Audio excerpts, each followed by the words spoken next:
Olá, gente, boa tarde a todas, boa tarde a todos, vocês e nós que estamos em casa, mas trabalhando muito, né? Eu imaginava que essa quarentena ia dar tempo para fazer um monte de coisa, mas não dá tempo para fazer nada. E também, né, Lindbergh, a gente entra na internet, assim, o que eu recebo de aviso de live por dia, assim, é algo que eu nunca participei de tanta conversa, nunca ouvi tanta conversa como agora, nesse período difícil, né? A gente está rindo, assim, porque tem que enfrentar essa situação com bom humor, mas é uma situação muito difícil. Bom, hoje a gente está entrando 4 horas da tarde, 16 horas, porque era a hora que a gente conseguiu que esse nosso ilustre convidado pudesse estar aqui conosco, né? Olha aí, ó, tá vendo? Um grande economista, uma pessoa que o Brasil inteiro reconhece a sua capacidade, e para a gente é uma alegria tê-lo aqui. Eu não me lembro, Lindbergh, do Carneiro ter estado conosco anteriormente, né? Eu acho que é a primeira vez que ele participa do nosso programa, né? E isso num retorno, num momento bastante difícil, né? O programa hoje vai ser um pouco mais curto, mas vamos ver se a gente dá uma enrolada nele, vai até onde ele conseguir chegar com a gente, tá certo? É óbvio que o papo vai ser sobre as implicações econômicas, principalmente dessa crise mundial provocada pelo coronavírus. Provocada não, agravada, muito agravada, né? Porque a crise ela já vem de bastante antes. Então, Lindbergh, para você aí apresentar o nosso grande convidado de hoje. Olha, Ricardo Carneiro, é um prazer estar aqui contigo. Ricardo Carneiro é professor da Unicamp, um dos grandes economistas desse país. Ricardo, eu queria que você começasse avaliando a profundidade dessa crise. Eu já vi algumas pessoas falando sobre uma mistura da crise de 29 com a gripe espanhola de 1918. Há uma paralisia da economia global. A reação da Alemanha é uma reação forte. Estão falando em algo em 30% do PIB de investimento. Nos Estados Unidos, foram anunciados pelo Trump o gasto de 2 trilhões de dólares agora e de 2 trilhões depois para a recuperação econômica. Eu queria que você falasse primeiro da profundidade dessa crise internacional e entrasse um pouco falando sobre o que está acontecendo nos maiores países do mundo, Estados Unidos, Alemanha, Reino Unido. O que é que esses países estão fazendo? Um gasto muito forte para tentar enfrentar o problema agora e reativar a economia mais à frente. Eu queria começar pela questão internacional para depois vir para o Brasil.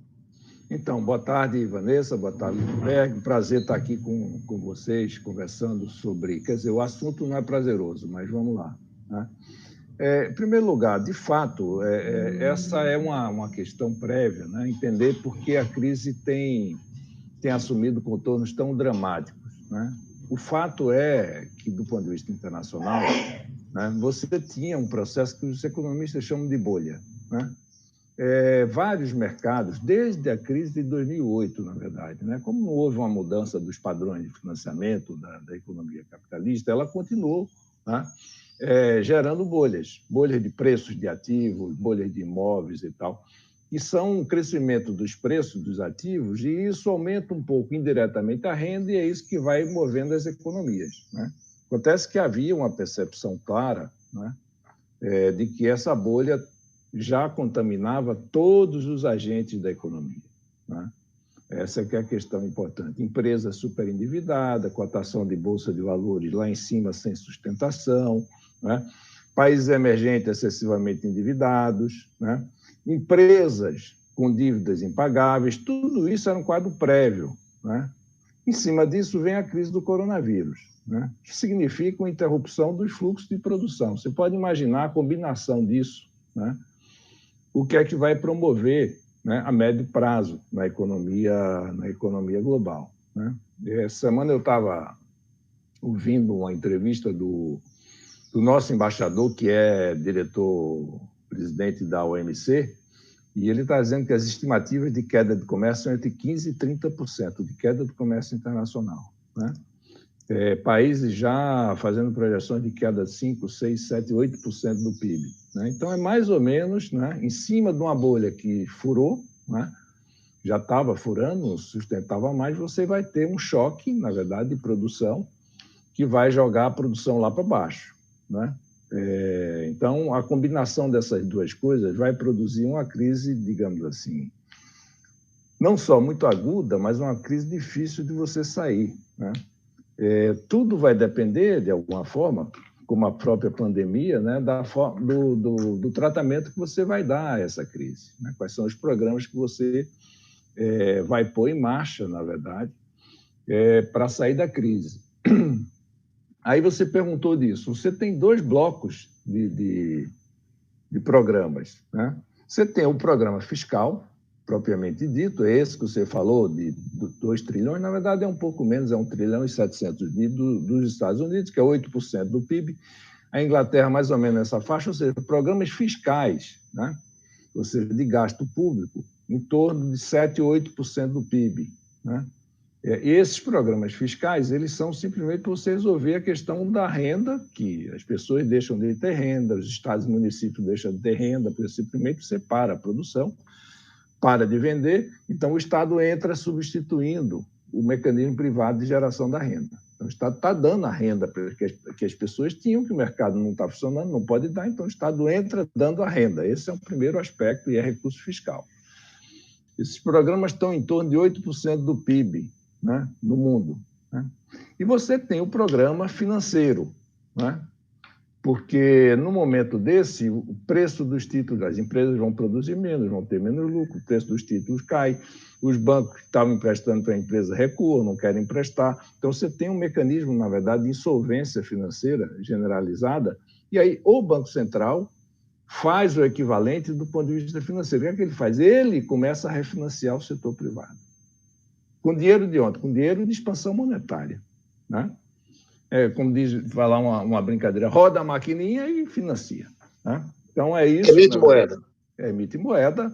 Aliás, isso desde 2008 tem sido assim, né? O salvamento do mercado americano, depois do japonês, do europeu, foi feito, né, por meio da emissão de moeda, né? Não há dúvida em relação a isso, né? Isso, inclusive, mudou completamente os padrões de funcionamento da política monetária. Voltando um pouco para o Brasil, né, olhando essa mesma questão do ponto de vista do Brasil, o primeiro problema, né, é que o Paulo Guedes tem uma narrativa de que a economia brasileira estava decolando. Não estava. A economia brasileira estava estagnada, certo? Já há 2 anos, depois de uma crise muito severa aí dos 2 anos finais da Dilma, né? Desde então, depois da crise, ela estava estagnada, né? Com desemprego altíssimo, né? Você tinha entre desempregados, desalentado, etc., cerca de 25% da força de trabalho, né? 25 milhões de pessoas, né? Então, você tinha uma situação já muito dramática, tá certo? E, em cima disso, você vai ter essa interrupção da produção, do comércio e tal. Você pega a crise de várias formas, né? Porque interrompe as cadeias produtivas, porque interrompe as vendas, porque os preços das exportações brasileiras vão cair bastante, né? Então, você tem vários efeitos encadeados que vai jogar aí o PIB brasileiro. As estimativas são de queda de 5%, né? Eu não quero falar, mas é difícil fazer uma estimativa, mas eu acho que isso é por aí e daí para mais, né? Muito bem, qual é a resposta do governo brasileiro, né? Primeiro, na mesma direção que os países centrais, só que claramente insuficiente. Do ponto de vista fiscal, né, o que o Paulo Guedes anunciou, na verdade, de recursos novos, ele está dizendo que o déficit brasileiro vai a 5%. Tudo bem, mas 2% já estava contratado, era de antes da crise, né? Já havia um déficit programado de 2%. E de recursos novos, na verdade, você tem 3%, é isso, acabou. Ou seja, é um programa muito pequeno, né? Ele está direcionado, né, para a renda das famílias, para o desemprego e para os estados e municípios. Esses são os 3 grandes componentes. Tem mais antecipação, remanejamento de gasto, mas isso não é dinheiro novo. Então, o primeiro ponto é isso.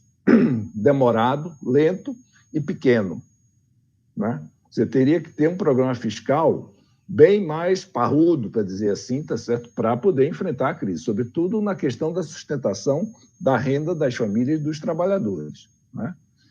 Porque isso não é só um interesse social, é claro que é social, né? Mas é também o que vai movimentar a economia e segurar a economia, não deixar ela, né, ir ladeira abaixo. E você tem a novidade no Brasil, que é essa coisa do Banco Central, pela primeira vez, né? Nunca fez isso, essa é uma questão importante, né? Eu, em princípio, não sou contra, mas precisa discutir bastante, porque a forma aí não é irrelevante do Banco Central entrar intervindo, né, nos mercados de títulos, né, e nos mercados de crédito, né? É o mesmo perfil de atuação que está se fazendo lá fora, né?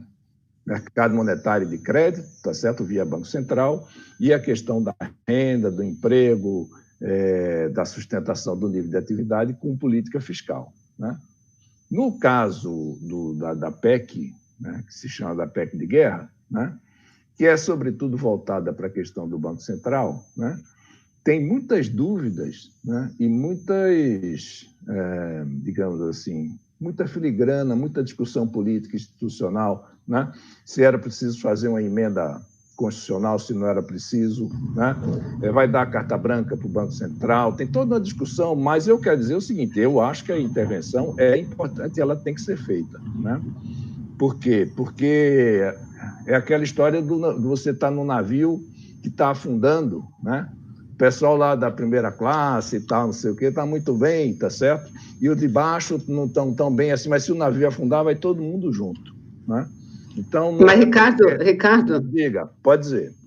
Deixa eu te pedir uma coisa, é porque eu estou prestando muita atenção, quero fazer algumas perguntas em cima das suas colocações, claro. Mas nesse aspecto que você levanta, que é você está agora analisando uma proposta que ainda não está aprovada pelo Congresso Nacional, ela foi aprovada pela Câmara dos Deputados. Isso. E o Senado está analisando, que é a chamada PEC da guerra, né? Isso. PEC de guerra, o que é? Que ela cria um orçamento paralelo, né, explicitamente para tratar dessas questões da crise do coronavírus, e abre a possibilidade de o Banco Central entrar comprando títulos, né, dívidas do sistema financeiro dos bancos, né? Eu queria que você explicasse, porque do jeito que você fala aí, parece que todo mundo sabe o que é, e as pessoas não têm nem ideia, eu acho que grande parte das pessoas, do que a gente está discutindo. Então, seria importante que você explicasse, e ao mesmo tempo, e logo em seguida de explicar, desse a sua opinião sobre isso, porque eu também estou num período, não sei o Lindbergh,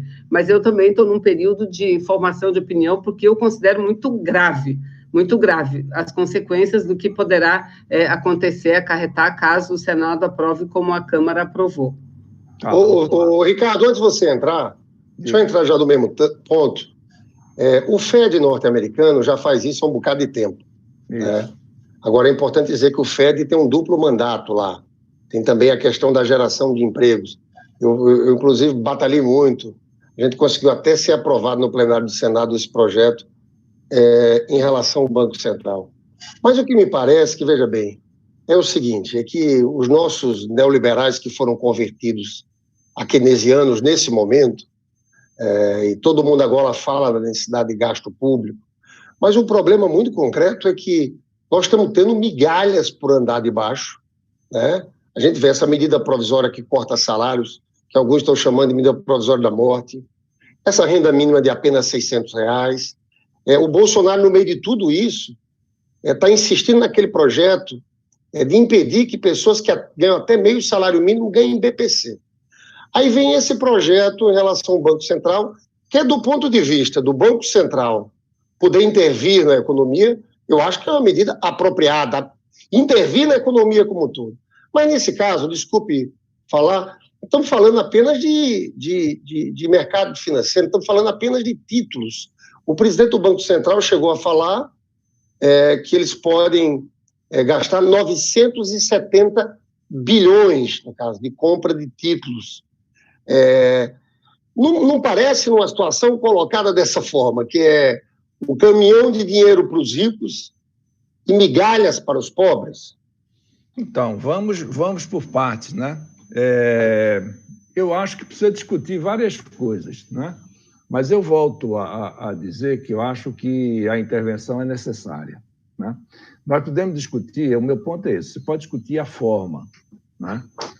A intervenção em si, não. Por quê? Vamos separar. A PEC da guerra, ela tem duas partes diferentes. Ela tem uma parte fiscal e tem a parte financeira. A parte fiscal, no fundo, é uma autorização para você provisoriamente, gastar além do teto do gasto. Na verdade, nem precisaria, mas nem precisaria de a regra do ouro, nem precisa, para a regra de ouro até talvez precisasse fazer para o PL. No fundo, né, você pôs tudo junto, né, para isentar os administradores de, eventualmente, alguém um dia dizer, está vendo, estava na Constituição, fez e tal. Então, faz a PEC. Né? Então, essa é a parte fiscal.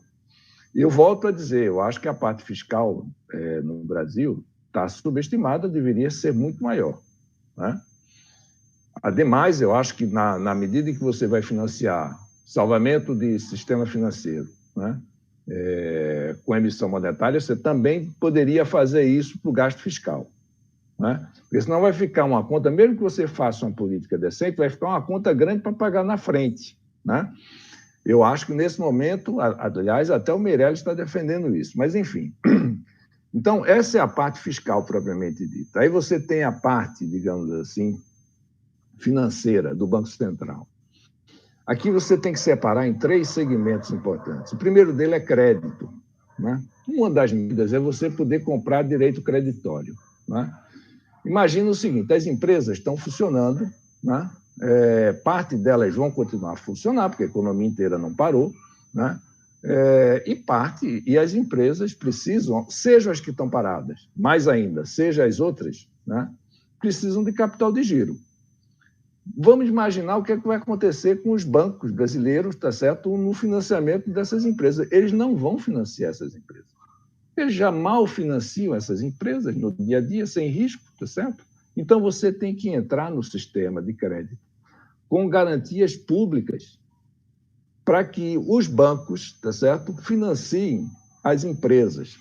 E, na verdade, vou dizer um palavrão aqui, depois isso vai ficar gravado, é uma pena, mas eu vou ter que falar. Isso significa a estatização do sistema de crédito, tá certo? Por quê? Porque os bancos não vão financiar as empresas. O que você está fazendo com a medida, quando você diz que o Banco Central pode comprar a carteira dos bancos, ele não vai comprar a carteira passada dos bancos, carteira de crédito. Ele vai dizer para os bancos o seguinte, financie seus clientes, tá certo? Eu lhe pago uma comissão para você achar os clientes, fazer o financiamento, e eu, Banco Central, recompro a carteira de crédito que você financiou. Se não for assim, os bancos não vão financiar as empresas. Né? Então, não adianta, você não vai obrigar, tá certo? Você não vai conseguir financiar. E eu lembro aqui, aí pessoal, os bancos públicos, mais ou menos, né? Porque o que vai acontecer é que eles vão financiar uma parte melhor de clientes e o banco público vai ficar com a parte podre do sistema, tá certo? Então, digamos assim, é preciso fazer isso, essa intervenção, né? O Banco Central vai dar uma comissão para os bancos, financia e revende para mim, e eu vou fazer isso com expansão monetária, tá certo? Essa parte é muito importante para você manter o sistema andando, porque senão as empresas não vão ter, e é muito importante, porque a folha só não adianta, a folha hoje é 10%, 15%, dependendo do setor, dos custos da empresa.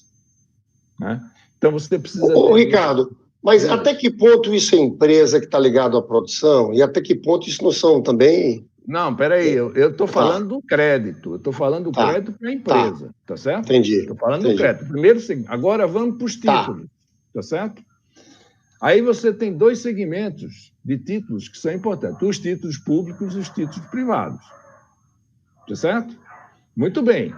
Todo mundo carrega uma carteira de títulos públicos, bancos, fundos de investimento, todo mundo carrega essa carteira. Aí você diz, não, eu vou deixar o mercado resolver. Deixa o mercado se resolver. Aliás, já vi outro dia um sujeito que está na moda aí do mercado financeiro, que virou de esquerda tardiamente, dizer, deixa que o sistema se arruma. Não se arruma. O sistema não se arruma. Tá certo? O que é que vai acontecer? O que estava acontecendo nos Estados Unidos em 2008. Todo mundo sai dos títulos longos, tá certo? E corre para o dinheiro. A taxa de juros dos títulos longos explode, tá certo? Você vai fazer dívida e vai financiar isso a 9%, 10%, 12%, porque a taxa longa está explodindo. Então, você tem que intervir, o Banco Central tem que pegar dinheiro e sair comprando ao longo de toda a maturidade dos títulos públicos, tá certo? De 5 anos, 10 anos, 20 anos, para fazer uma curva de juros, tá certo? Que seja uma curva normal de juros, tá certo?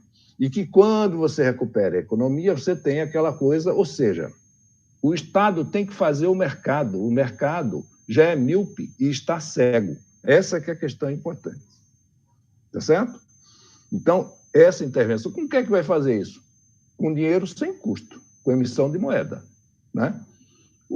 Aqueles que venderam os títulos, né, porque apostaram que as taxas iam subir, vão ficar lá com dinheiro nas carteiras deles, tá certo? Vão vender os títulos para o Estado. Se você comprar pelo valor de face do título, o risco de você perder dinheiro é muito pequeno, tá certo? Muito bem, o Estado, estou falando do Banco Central. Terceiro segmento, que esse é que gera muito mais polêmica, são os títulos privados, né? Debêntures, que financiaram a infraestrutura, tá certo?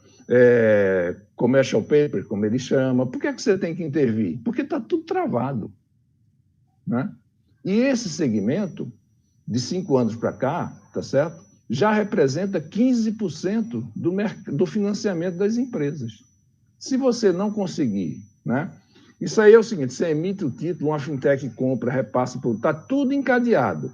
Se você deixar quebrar segmentos desse mercado, você vai atingir, né, o conjunto do sistema. Vai chegar em você. Vou usar o exemplo, a Vanessa, que tem poupança, né? Ela está fazendo uma poupança, tá certo? Para comprar uma casa, né? Vai dar o dinheiro da poupança daqui a uma semana, né? Aí o sistema começa a encadear e quebra. Ela fica com o dinheiro dela preso. Lembra do Plano Collor? E aí? Ela não vai comprar a casa. Então, você tem um conjunto de empresas, todas essas relações de crédito, elas estão encadeadas. Se você deixar o mercado quebrar, tá certo?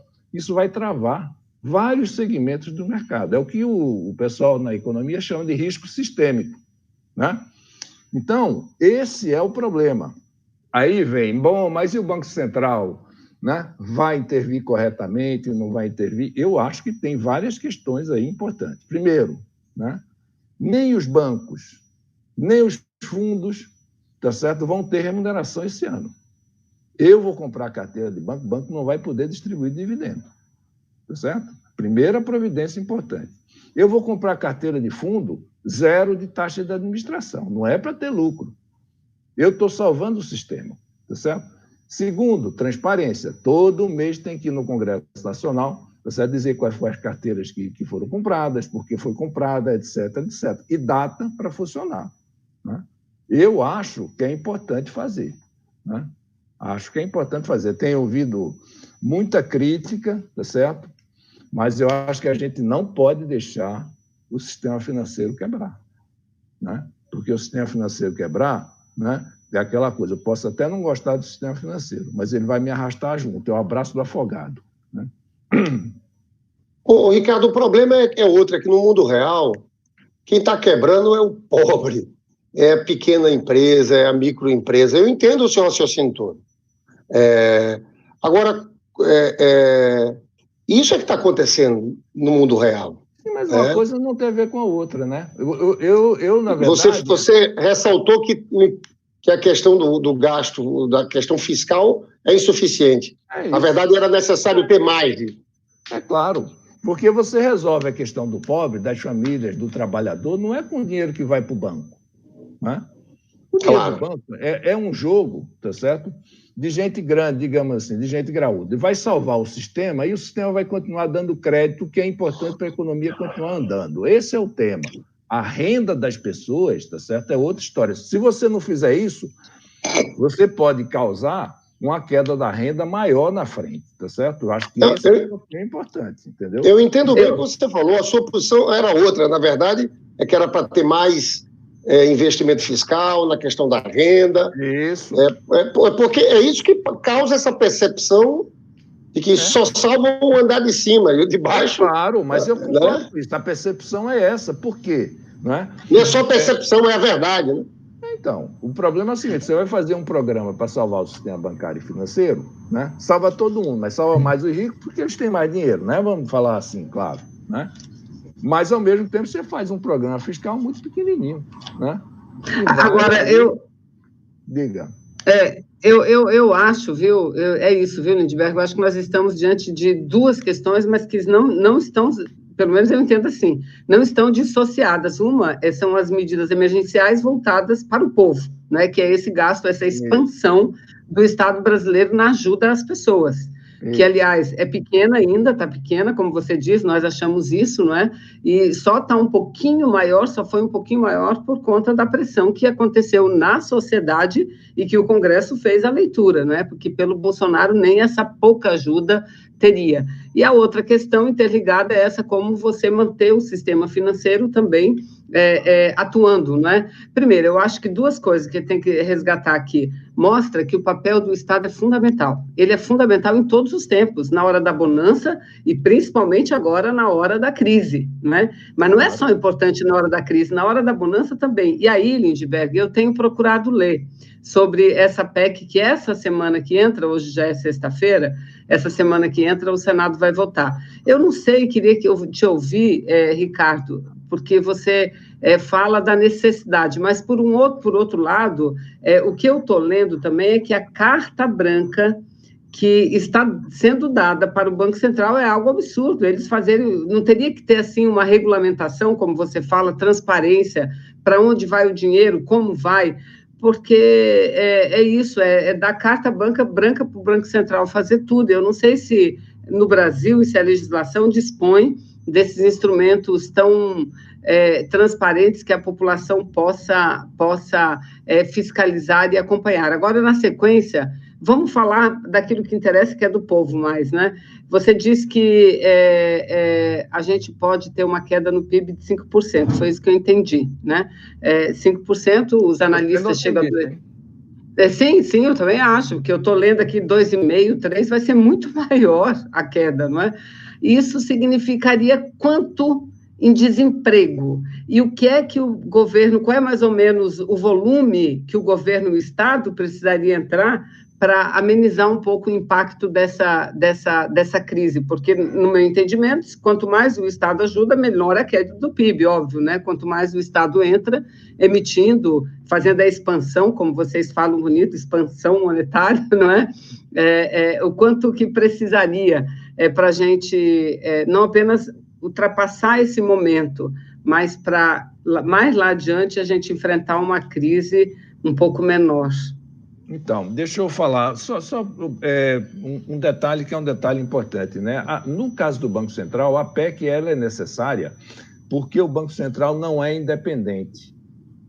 Nos Estados Unidos, na Europa e tal, não sei o que, essa intervenção do Banco Central se dá sem necessidade de autorização e tal, por conta da independência do Banco Central. Então, se nós tivéssemos aprovado a independência do Banco Central, isso tudo estaria sendo feito, na verdade, tá certo? Sem necessidade de passar no Congresso, tá certo? Essa é que é a questão, né, o que mostra como é problemática a questão da independência do Banco Central, né? Porque aqui, pelo menos, a gente pode discutir como é que vai prestar conta, como é que vai fazer, etc, etc. Se for independente, pode esquecer, tá certo? É assim que os americanos... Muito bem, né? Eu sugiro, só para encerrar essa questão, né, que as pessoas se dediquem a pensar nessa coisa, pensando por absurdo, né? O que é que pode acontecer no Brasil, tá certo? Se você, reconhecendo que há um desequilíbrio muito grande entre o fiscal para atender o povo e já vou lá nesse tema, tá certo? E o financeiro, o que é que pode acontecer se não houver intervenção nos mercados financeiros? É um bom exercício para fazer, tá certo? Para pensar qual é o desdobramento disso, o que é que pode acontecer, né? Pois, se for o caso na frente, a gente volta para discutir quais seriam as salvaguardas para você poder intervir no mercado. Mas a coisa do fiscal, né, nós discutimos, eu andei me envolvendo aí nisso, né, por meio lá da assessoria do PT, né, com os programas que nós formulamos. Nós formulamos 2 programas, o Seguro Social e o programa da emergência, digamos assim, do emprego, né, do emprego formal. Formais e informais, né? Nos informais, né, nós propusemos um salário mínimo, não é aquela vergonha do Guedes. O Congresso ajustou um pouco, né? Não mudou os critérios estão mais ou menos corretos, porque vai no cadastro único e tal. O problema aí é muito mais a lentidão, tá certo? E o valor de R$600. Nós propusemos um salário mínimo, tá certo? Na coisa do emprego formal, eu acho mais complicado, porque eles deram, na verdade, de suporte, né, dependendo do tipo de redução de jornada, percentuais, não do salário que você ganha, tá tá certo? Nas percentuais do seguro-desemprego ao qual você teria direito, né? O pessoal lá da Unicamp fez um cálculo. Na verdade, você pode ter uma queda da massa salarial de informais de até 23%, na verdade, dependendo da hipótese que você entre 15% e 23%. Qual é o problema? Além de você tratar mal as pessoas, né, numa situação dessa, num momento desse, você vai fazer com que a economia caia mais, né, porque a massa salarial vai diminuir, né? Então, esse era o nosso programa, na verdade, desde o início, era você dar, na verdade, fazer um programa que ia custar 300 bilhões, tá certo? Em 3 meses, 100 bilhões por mês, tá certo? Dividido mais ou menos meio a meio, uma parte para informal, outra parte para informal, né? Formal e o informal. Eles não fizeram isso, fizeram um programa muito mais reduzido, né? Agora, vai me perguntar por quê? Não sei, né? Por que fizeram um programa mais reduzido? Não tenho a menor ideia, né? Porque você está no estado de emergência, tá certo? Pode fazer isso, né? Nós chegamos a identificar, na discussão que nós tivemos no grupo, uma fonte de recurso super importante que está lá parada, né? Que é o ganho que você teve com a desvalorização do real. Não é usar reservas, né? Reservas produziram um ganho. As reservas custaram, né, para ser acumuladas, para ser pagas, porque ela tem um custo fiscal durante anos. Agora você teve uma desvalorização do real, e por isso você teve um ganho. Por que não usa isso? Financia todo o programa social, 312 bilhões tem na conta de equalização cambial do Banco Central, que é do Tesouro, né? Por que não financia assim? Você tem formas de financiamento, tá certo? Mais ou menos heterodoxas, tá certo? O que você não pode deixar, né, é de fazer um programa consistente e importante, né? Até porque as pessoas têm que ficar em casa. E você pode emitir moeda, que é o que todo país do mundo está fazendo. Pode. Né? Pode. Nesse caso. Ô, Ricardo, eu queria entrar na última questão, a gente conseguiu ganhar mais 5 minutos de cada. A última questão. Não, pode ir, eu não tenho limitação. Então maravilha. Então, eu queria entrar no ponto, a Vanessa falou do emprego, falou do PIB, eu acabei te cortando, mas eu quero voltar para isso. Dizendo que ontem foram divulgados nos Estados Unidos, Vanessa, na verdade, nesse último mês, 6 milhões e 600 mil trabalhadores pediram seguro-desemprego. Quando se acumula os últimos 3... a última semana, quer dizer, quando se acumula nas últimas 3 semanas, dão 17 milhões de trabalhadores norte-americanos pedindo seguro-desemprego. Então, é um baque muito grande. Aqui, o nível de desemprego desalentados, você falava algo em torno de 25%. Né? Para onde a gente vai, Ricardo? Tamanho da crise. E é onde eu engato na segunda questão. Os nossos neoliberais, que foram convertidos agora à tese de que tem que ter gasto público, começam a falar que daqui a pouco tem que vir um ajuste fiscal rigoroso. Eu queria conversar contigo também sobre isso. Porque, veja bem, eu acho que a gente vai para um nível de desemprego, desaceleração gigantesco. Se a gente continua na mesma toada de ajuste fiscal, vai ser um desastre. Mas de que forma nós podemos formular uma proposta clara, alternativa, que fale do papel do Estado, do fortalecimento do SUS, dos serviços públicos? Ou seja, eu estou entrando já no debate dessa pós-crise sanitária, porque eu acho que eles estão antecipando esse debate. Eu acho que a gente tem que discutir isso, não é? Por isso que é importante a forma de você financiar. Tem toda uma discussão bastante complicada e teórica e tal, que eu acho que não é o caso de entrar aqui, de se você pode financiar sistematicamente uma economia por emissão monetária, né? Eu acho que não pode, e não é por razões técnicas, né? É que a moeda é, sobretudo, um artefato político, ela envolve relações de poder, né? Você financiar por moeda, você está, no fundo, desvalorizando a riqueza de certos grupos sociais, etc, etc. Então, não é uma discussão técnica. Pode, não pode, vai depender da correlação de forças que você tem, de como os mercados se organizam, etc. Mas, na emergência, você pode e deve, né? Pode e deve, né? Até porque você também está emitindo, é o tratamento desigual, que eu acho que isso a gente precisa combater. Por que é que eu posso emitir moeda, tá certo? Para comprar carteira de fundos de investimento e não posso emitir moeda para financiar a política social? Qual é o critério técnico, científico, político, tá certo, que justifica essa desigualdade, tá certo? Eu acho que pode e deve, né? Na frente, vamos ver, até porque se você financiar tudo com dívida, você vai sair muito carregado de dívida. Tem gente calculando aí, né, os economistas de mercado. Se o déficit for a 6% do PIB, com a taxa de juros que vai crescer, você vai sair com a dívida igual a 90% do PIB dessa história toda. Eu acho que tem que evitar isso, né? Até porque, na saída, né, e eu falo aí, não da disputa de modelo de crescimento, de desenvolvimento. Isso é outra disputa, né? Se vai votar a austeridade, o ajuste fiscal permanente, porque isso não é uma discussão, digamos, nós podemos até introduzir essa discussão agora, mas acho que a discussão agora é o financiamento da emergência e como você sai dessa confusão.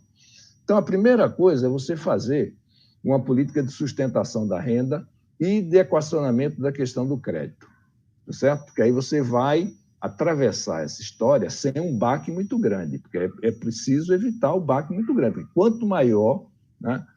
As pessoas não se dão conta, por exemplo. Em 1929, né, na crise americana, aqui até menos, porque aqui o Estado interveio mais, né, na crise de 29 americana, o PIB só começou a se recuperar em 1933. Por 4 anos caindo, tá certo? E caiu 40%. Né? Então, a gente tem que se dar conta, tá certo, do que é essa história, né? De como você vai, na verdade, enfrentar. Então, a primeira coisa é você evitar que o dano seja muito grande, né?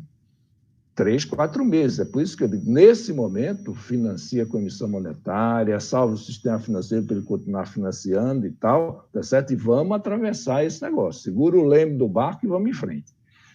Na frente, você vai ter que ter outras coisas, né? Como é que você vai sair aí e começar a reativar a economia? Eu acho que tem um setor, né, que é central para você reativar a economia ainda no médio prazo, digamos, até o final do ano, que é a construção civil. E aí eu penso tanto na construção residencial quanto na infraestrutura, tá certo?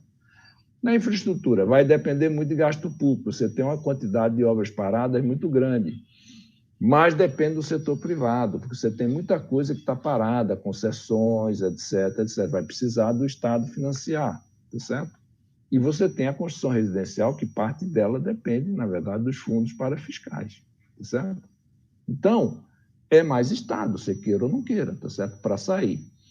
Depois, em 2021, a gente conversa qual é o projeto, entendeu? Vai fazer a disputa de projeto, né? Vai ser outra coisa. Agora, isso aí é necessário para você segurar a queda e depois ir saindo lentamente. Depois você senta e discute, certo? Eu acho que essa é a discussão importante, né? O número, na verdade, do desemprego, né, é o seguinte, se você fizer isso é chute, né? O economista gosta muito de chutar, mas é um chute, digamos assim, razoável, né? Se o PIB cair 5%, você pode pôr nos 25 milhões aí, para cada 1% você pode pôr 1 milhão, 1 milhão a mais entre desempregado, desalentado e tal. Se cair 5%, você sai de 25 milhões de desemprego e de precarização, etc., e vai para 30 milhões, né? Que é um quadro muito mais trágico do que a gente está vivendo agora. Agora, eu queria que você falasse e dissesse assim, olha, por que eles estão gastando pouco? Eu não sei. Não, eu não acredito que você não saiba, porque é isso, eles teriam a opção de ter dado um salário mínimo, mas estão dando meio salário mínimo, praticamente, um pouquinho mais que meio salário mínimo, por pessoa, por família, pode chegar até R$ 1.200, não é? Mas lá no início eles queriam 200 mil. Isso não tem a ver com a política de contenção fiscal, com essa política deles de o Estado não gastar, o Estado não intervir, o Estado mínimo não seria isso para não ampliar a dívida, não tem que fazer uma política de contenção mais dura lá para frente, que já vai ser duríssima, né? Acho que tem sim, mas aí olhando, na verdade, isso aí é uma coisa que tem posicionamentos diferentes, né? Eu acho que essa é a posição mais do Paulo Guedes e do governo, né? Essa história de gastar o mínimo, de não comprometer de nenhuma forma, é o que ele fez uma alquimia nas contas para mostrar que estava gastando mais e não estava. Boa parte era remanejamento, né? Isso é o Paulo. Do ponto de vista das forças mais centrão, Rodrigo Maia e tal, eu acho que tem uma outra posição, que é a posição que o Lindenberg falou. No momento, a gente gasta, o ajuste vem na frente, entendeu? Então, acho que tem essas duas posições diferentes. Tanto é que o Congresso mudou os ridículos R$200, tá certo? Que ele tinha proposto, né? E, de alguma forma, está modificando a proposta de desemprego. Então, tem uma certa diferença aí, né? Ou seja, o Paulo Guedes que quer fazer o ajuste fiscal, né, por cima de pau e pedra, com pandemia, sem pandemia, tá certo? E o pessoal da elite financeira, que diz, não, peraí, né? Agora vamos parar um pouquinho com isso, na frente a gente retoma, tá certo? Eu acho que é por isso que saiu um programa um pouco menos ruim, na verdade, né? Um pouco menos ruim. E qual é a razão substantiva? É a forma como eles veem o povo, né? É uma questão política, ideológica, de correlação de força, não é isso, né? Elite brasileira. É isso. E você acha que, Lindenberg, desculpa, mas eu tenho é bem curta a minha pergunta. O que você acha, Ricardo, que vai sair, que mundo vai sair dessa crise toda? Qual é a tua percepção, você que estuda, trabalha com essa questão da economia, que mundo vai sair daí? Olha, eu acho que a discussão é uma discussão, digamos assim, importante. Eu vejo algumas questões sendo colocadas do ponto de vista da questão do estado do bem-estar social, por exemplo. Mesmo alguns segmentos mais conservadores, mais liberais, né, digamos assim, dizendo, não pode ter estado mínimo, porque você vê, saúde pública, tem que ter um sistema de saúde pública, a crise está mostrando a necessidade, você tem que ter, né, um sistema de coordenação, não pode ser essa coisa só do mercado, porque tem horas que o mercado não funciona e tal. Tem toda uma discussão, uma certa conversão de liberais, né, e menos liberais, né, desse ponto de vista. Onde eu não vejo mudança substantiva, né, é na questão de como esse pessoal encara a financiarização, né? Aí eu volto, na verdade, para aquela coisa, né, do transatlântico, né, que está afundando, né? Nós não podemos ser contra salvar o transatlântico, porque nós vamos junto, mas eles vão continuar, uma vez salvo o transatlântico, no rumo exatamente que eles querem. É a crise de 2008, tá certo? Você salvou os mercados financeiros e eles construíram várias bolhas em cima, tá certo? Desse mercado que foi salvo. Essa é uma disputa mais de fundo, tá certo? Que eu não sei se está claro para a esquerda, né? Para quem está clara essa disputa, né? É o problema da orientação das empresas, por exemplo. As empresas trabalham hoje, né, com 3 meses de horizonte. Então, eu vi um depoimento de um médico italiano dizendo o seguinte: essa crise, na verdade, dessa família de vírus, essa pandemia, é uma crise anunciada. Todo mundo sabia que uma hora ela ia acontecer. Por que as farmacêuticas não se dedicaram a pesquisar uma vacina? Porque era uma questão de longo prazo. Ele ganha mais dinheiro, tá certo? A curto prazo, produzindo um remédio para doença cardíaca, para isso, para aquilo outro, né? O sistema de pesquisa das empresas, né, está orientado para produzir resultado de curto prazo, né? Então, essas relações mais profundas do sistema, né, eu não vejo sendo discutido. Vejo um questionamento, né, da questão do estado de bem-estar social, se financia assim, se financia assado, mas a questão mais profunda das relações de produção, eu não vejo discussão sobre elas, né? Ou muito pouco, né? Ricardo, na verdade, essa crise chega no meio de uma política de austeridade fiscal muito radical no país. Eu estava no Senado Federal junto com a Vanessa, quando foi votada a emenda constitucional 95. E você não encontrava paralelo no mundo àquilo que vinha.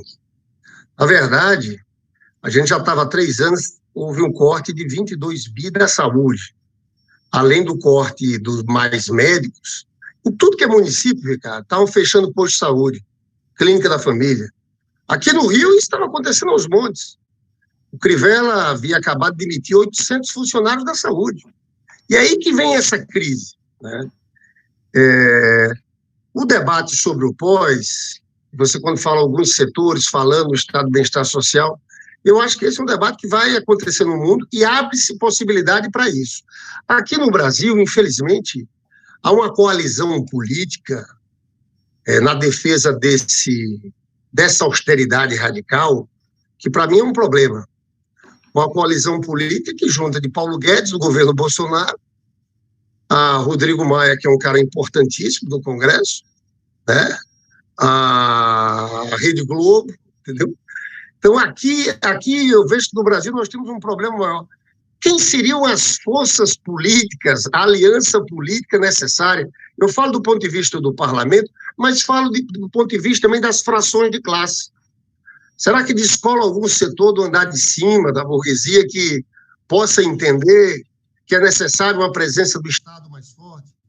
Eu falo tudo isso porque, para mim, a hegemonia do capital financeiro aqui é tão violenta. Eu participei de 2 episódios no Senado. Eu fui presidente da CPI, da Comissão da Medida Provisória, que acabou com a TJLP. E no caso, aliado do Serra, nós lutamos até o fim contra aquilo. Mas, na hora da votação, só votou a esquerda, e, nesse caso, Serra, mais ninguém. Depois tinha discussão sobre política de conteúdo local. Aí teve a BIMAC se mexendo e tal. Na hora de votar, Ricardo, só deu a esquerda. E eu fiquei vendo como esses setores ligados à questão da... Como são frágeis politicamente no país, porque também são frágeis do ponto de vista econômico, há uma hegemonia muito clara. Então, eu encerraria, depois Vanessa pode fazer uma pergunta também, perguntando... Eu acho que no mundo abre-se espaço para a discussão de alternativas ao neoliberalismo, um caminho mais próximo do Estado do bem-estar social, mas aqui eu vejo uma dificuldade grande, né? Eu queria que você falasse um pouco sobre isso. Falo, Vanessa, ou você vai fazer uma pergunta em cima? Pode falar, que eu também quero... Pode falar. Então... essa questão é a questão chave, né, Lindeberg? Eu acho que é muito difícil responder, né? E no caso brasileiro, você ainda tem um ingrediente, na verdade, mais complicado, tem nos Estados Unidos também, em alguns países, né? Que é essa coisa do surgimento, né? Ou da erupção de uma extrema-direita com base popular, né? Que é uma... Você perguntar a esses caras se eles sabem o que é isso que ele está falando financeiro, eles não têm a menor ideia, né? Mas é uma massa de manobra importante, né? Vão pelos costumes, né? Vão por uma série de lados, na verdade, né? Uma parte vai por essa coisa de que é menos Estado, tudo isso é verdade. Você juntou uma massa aí que, no fundo apoia esse projeto, né? É um projeto que eles nem têm interesse a médio e longo prazo, né, sobre isso. Agora, isso não acontece só no Brasil, acontece também nos Estados Unidos, né? Eu vivi nos Estados Unidos, né, 4 anos, né, quando fui lá diretor do BID pelo Brasil, né? Eu nunca vi uma sociedade tão desigual, né, tão comandada pelas grandes corporações, né? E aí o que você pensa, isso aqui vai dar uma revolução, uma hora isso vai dar... Não, o cara elege o Trump. Então, tem um problema de ideologia aí muito difícil que eu não consigo resolver. Aqui no Brasil, eu acho que, primeiro, as grandes empresas se financiarizaram, né? Então, é muito difícil você, na verdade, conseguir cooptar grandes empresas, né? Não sei mais se tem nacional, internacional, acho que não tem mais nenhuma diferença, né, desse ponto de vista. O que eu acho que talvez você consiga mobilizar a partir desse momento, né, é um conjunto de camadas importantes em defesa de algumas questões. Volto, Estado do bem-estar social é a mais fácil delas, tá certo? Eu acho que isso vai colar, tá certo? A defesa, por exemplo, de alguns mecanismos de intervenção do Estado, também acho que vai colar, porque isso vai ficar fácil. Nós vamos passar ainda um problema ruim dessa crise e parte dela vai vir de fora, né? As pessoas não estão discutindo, na verdade, o que o Trump fez, né, quando ele sequestrou lá as importações de máscara, de coisa do Brasil, que vinham da China, passaram lá e ele simplesmente não deixou vir, né? São restrições de comércio, a política, na verdade, também, nós vamos contar aí com a destruição desse mecanismo, digamos assim, excessivamente liberal, pela própria ação deles, né? O Trump já disse o seguinte, eu vou taxar o petróleo aqui nos Estados Unidos, ele vai ter que entrar a X porque eu não vou destruir com a indústria americana de petróleo, que é uma indústria super ineficiente, mas que ele quer manter. Ele está fazendo o pior possível do que seria uma política de substituição de importações. Então, esses mecanismos de intervenção, a intervenção dos bancos. Qual é eu, na verdade, faz tempo que eu não discuto com a economia.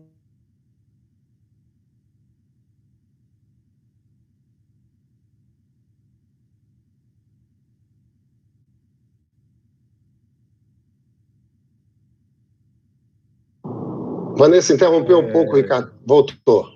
Então, como é que explica essa coisa liberal do mercado com esse grau de intervenção dos bancos centrais nos mercados financeiros, por exemplo?